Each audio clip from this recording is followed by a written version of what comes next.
Alright, so after my last video, where I ranted against EA for laying off Battlefield 6 developers, I got some feedback about Corporate America. And it kind of dawned on me that a lot of you guys listening to this may have never experienced Corporate America before. I was in Corporate America for 25 years. I worked for top 5 Fortune 500 companies. Big computer companies. And I designed computer systems. I also helped some very big name companies, including insurance companies, go from physical to a virtual environment. I helped them go from virtual to cloud. I helped design networks. I built high-performance computing clusters that are found at universities and also in government that is used to filter through big data. I mean, I was in the thick of it when this stuff was all coming into reality. And I want you guys to understand that in corporate America, in the United States, everything is centered around the quarter, right? Quarterly stock dividends, quarterly stock reports. Thank you for what you did last quarter, but what are you doing now for us this quarter? Everything is driven by quarterly revenue. Corporations lay off usually in fourth quarter and first quarter of the calendar year. EA laid off on March 9th. Why? We're coming up to the end of the first quarter, right? And then corporations usually hire in the second and third quarter, usually after they realize they let people go in fourth quarter and first quarter that they really needed. Now they're trying to backfill it. So why do they do this? Why is everything based around stock prices, stock dividends, stock reports, all the stuff around quarterly stock numbers? Well, believe it or not, it's because the United States government tried to help the little guy. I'm not kidding. Back in the in the 80s and early 90s, there was a lot of clamor, a lot of blue collar workers screaming that they didn't think it fair that the executives were making, millions and millions and millions of dollars, and they were, scraping by with $10,000, right, or $20,000, whatever. So the Democrats, in their infinite wisdom, decided that they were gonna look out for the little guy, and so they passed Section 162M of the Internal Revenue Code, which is Title 26. As part of the Omnibus Budget Reconciliation Act of 1993, Public Law 103-66. So what did they do? They put a cap on executives' pay. And when I say cap, the pay is capped at $1 million. Okay? So once they put a cap on how much a CEO, CFO, executives could make, what do you think the response was? They started getting paid by stock dividends, called RSUs, restricted stock units. So the CEO, CFO, the executive, the C-suites, etc., they get paid by stock. So what does that mean? It means their primary driving force is to make sure that stock stays high.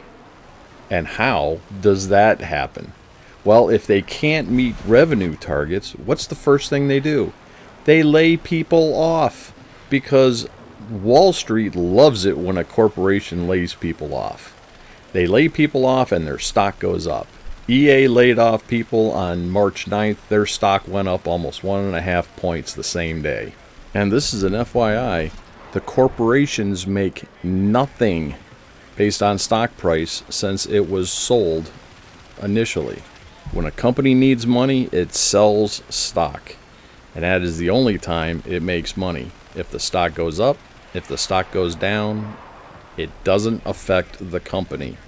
It does, however, affect the pay of the executives, who now have a vested interest in making sure that stock stays as high as humanly possible. Hello?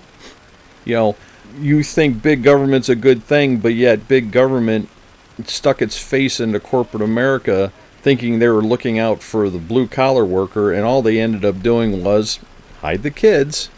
3, 2, 1. Fuck the little guys, fuck the blue-collar workers, and basically fuck anybody below the C-suite. When was the last time you heard about a vice president getting laid off? How about a director? You don't. So now, when the corporations aren't making the kind of money that the executives think they should be making, they lay off the little guy. Way to go, Democrats. You really solved that problem, didn't you? You made it worse. By the way, when I say Democrats, I mean Democrats. This law was passed in 1993. In 1993, that was the 102nd Congress, which was fully controlled by the Democrats, House and Senate, and Bill Clinton was the president. The Democrats did this. Not the Republicans, the Democrats. Quote unquote, looking out for the little guy, when in reality, they were sucking up to their corporate buddies so that their corporate buddies could make more money through fucking the little guy on stock than through any type of pay raise that would require a voting of the board and by extension stockholders. So what they did was eliminate all of that and went straight to the cash grab.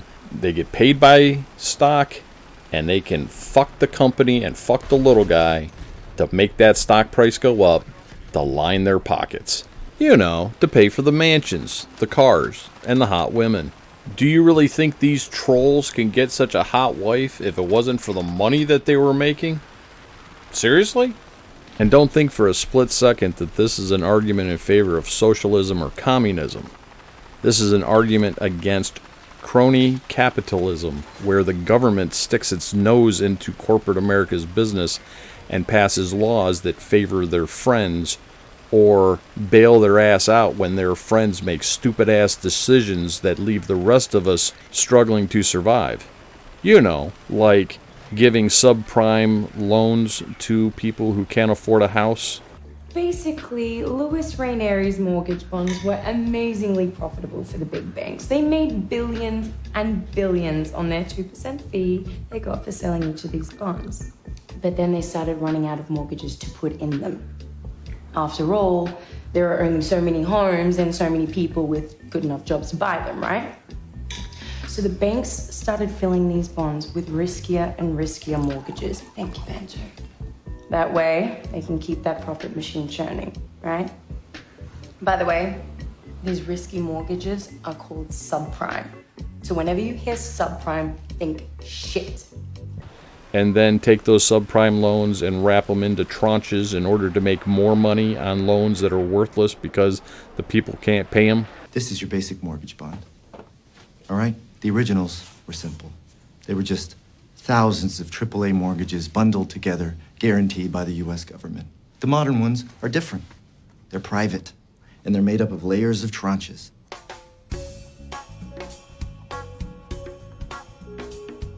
The highest level AAAs getting paid first, the lowest rated Bs getting paid last, taking on defaults first.